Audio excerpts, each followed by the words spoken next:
जय भीम, नमो बुद्धाय साथियों। बौद्ध धर्म मानव को समानता, बंधुता, मानवता, दया, करुणा सिखाता है।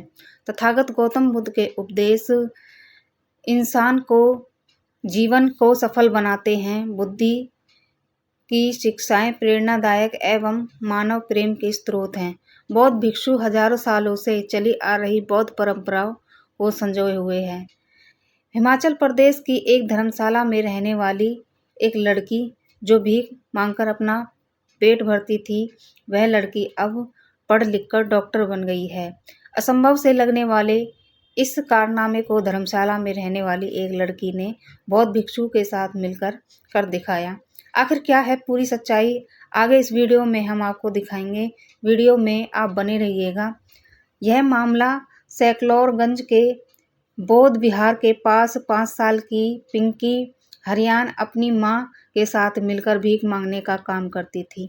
उसी से अपना गुजर बसर कर रही थी। लेकिन भगवान बुद्ध के कृतज्ञ बौद्ध भिक्षु जामयांग ने कूड़ा बीनने वाले बच्चों को और उसके साथ उस लड़की पिंकी को भी अपना कर एक नई और बेहतर जिंदगी देने का काम किया, जिसके चलते वो लड़की आज 21 साल बाद पढ़ लिख कर डॉक्टर बन गई है।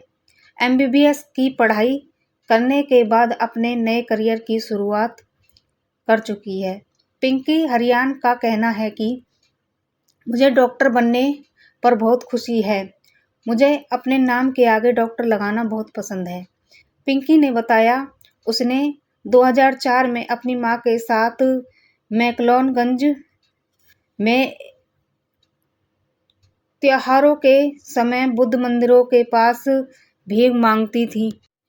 तभी जामयांग की बौद्ध भिक्षु की नज़र इस बच्ची पर पड़ी। कुछ दिन बाद जामयांग चिरान घाट की बस्ती में आए और वहां पिंकी अपने परिवार के साथ जहां रहती थी, वहां पहुंचकर जामयांग ने पिंकी को देखते ही पहचान लिया और पिंकी के पिता कश्मीरी लाल से बौद्ध भिक्षु जामयांग ने अनुरोध किया कि पिंकी को उनके नए शुरू किए गए डोंगलैंड चैरिटेबल ट्रस्ट के हॉस्टल में भेजने की अनुमति दे दें। यह हॉस्टल चिरानगढ़ की इन बस्तियों में रहने वाले उन बच्चों के लिए था जो बच्चे भीख मांगते थे, कूड़ा बीनते थे या स्कूल नहीं जाते थे।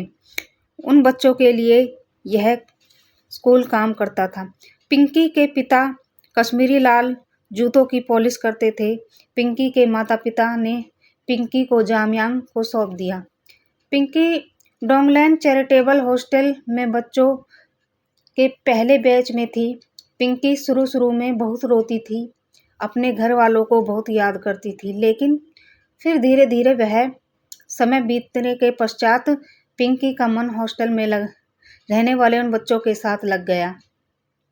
आखिरकार पिंकी का धर्मशाला में दयानंद मॉडर्न स्कूल में दाखिला कर दिया गया और मन लगाकर वह पढ़ाई करने लगी।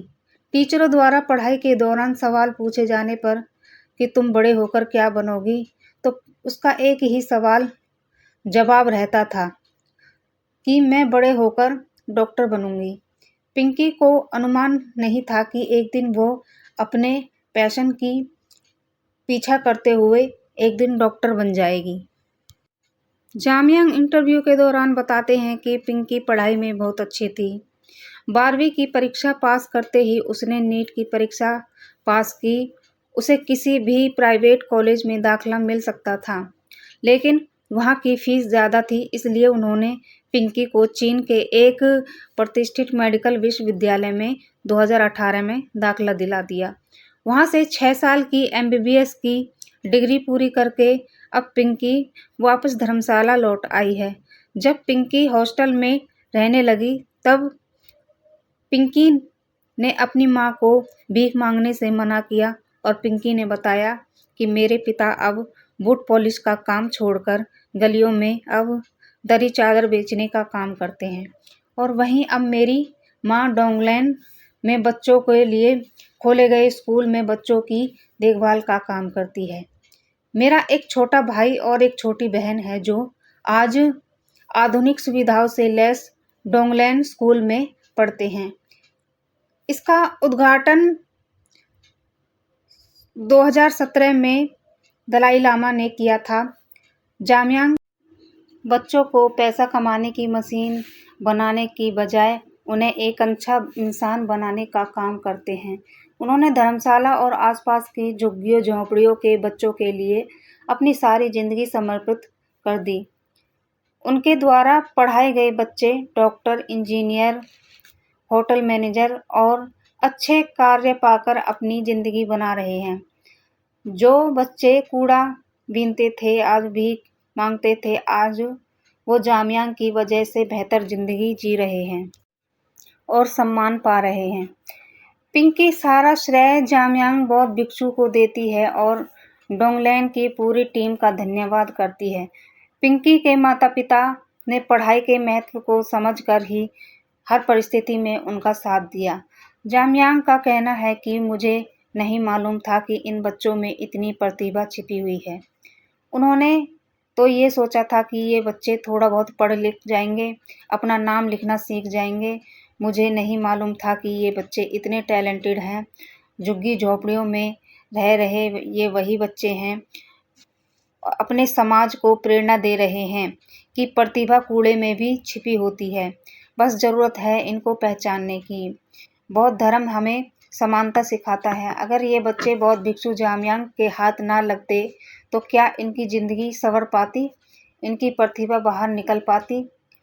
हिंदू धर्म में जो जाति के नाम पर इनका बहिष्कार हो जाता है, स्कूलों में इनका दाखिला भी ना लिया जाता, किसी भी तरह से ये पढ़ लेते तो फिर इन बच्चों को जाति के आधार पर आगे बढ़ने से रोक दिया जाता। लेकिन बौद्ध धर्म के अनुयायी बौद्ध भिक्षु जामयांग ने ऐसे गरीब बच्चों की ज़िंदगी संवार दी। इस खबर से आपके बारे में क्या राय है, कमेंट बॉक्स में आप ज़रूर बताएं और वीडियो को लाइक, शेयर और चैनल को सब्सक्राइब ज़रूर कर लें। मिलते हैं फिर आपसे अगली वीडियो में, तब तक के लिए जय भीम, नमो बुद्धाय साथियों।